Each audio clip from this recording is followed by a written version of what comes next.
বন্ধুসকল, ডনাল্ড ট্ৰাম্পে ইৰাণক straight of Hormuz আনকণ্ডিশ্যনেলি মুকলি কৰিবলৈ ৪৮ ঘণ্টাৰ সময়সীমা বান্ধি দিছে। যদি ইৰাণে এই সময়ৰ ভিতৰত ষ্ট্ৰেইট অফ হৰমুজ মুকলি নকৰে, তেনেহ'লে ইৰাণৰ ইলেক্ট্ৰিচিটি গ্ৰিড ছিষ্টেম সম্পূৰ্ণৰূপে ধ্বংস কৰি দিব বুলি তেওঁ সতৰ্কবাণী দিছে। যদি এনে হয়, ইৰাণত সম্পূৰ্ণ ব্লেকআউট হ'ব আৰু ইৰাণৰ ক'তো কাৰেণ্ট নাথাকিব পাৰে। কিন্তু ইৰাণেও আমেৰিকাৰ এই ধমকিত পিছুৱাই অহা নাই। উল্টা ইৰাণে আমেৰিকাক চেলেঞ্জ কৰি কৈছে যে যদি এনে আক্ৰমণ কৰা হয়, তেনেহ'লে তেওঁলোকে কঠোৰ আৰু ভয়ংকৰ প্ৰত্যুত্তৰ দিবলৈ ৰেডি আছে।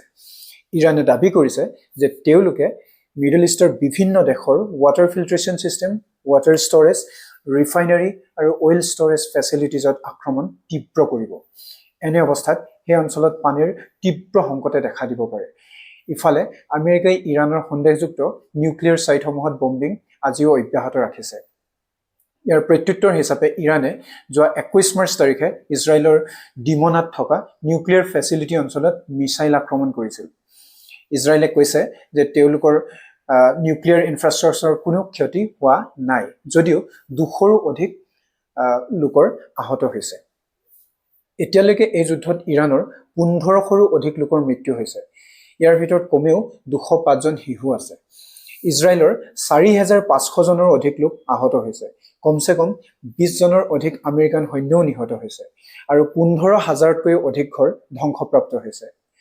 ইয়াৰ মাজতে এটা গুৰুত্বপূৰ্ণ খবৰ ওলাইছিল যে ইৰাণে ভাৰত মহাসাগৰত অৱস্থিত US-UK জইণ্ট মিলিটাৰী বেছ ডিয়াগো গাৰ্চিয়াক লক্ষ্য কৰি লং ৰেঞ্জ বেলিষ্টিক মিছাইল নিক্ষেপ কৰিছিল। এই খবৰে আমেৰিকা, ইজৰাইল আৰু আন দেশসমূহক চিন্তিত কৰি তুলিছিলে, কিয়নো এই স্থানৰ পৰা ইৰাণৰ প্ৰায় ৪,০০০ কিলোমিটাৰ ডিষ্টেঞ্চ আছে, যিটো ইৰাণৰ ঘোষিত মিছাইল ৰেঞ্জতকৈ অধিক হয়।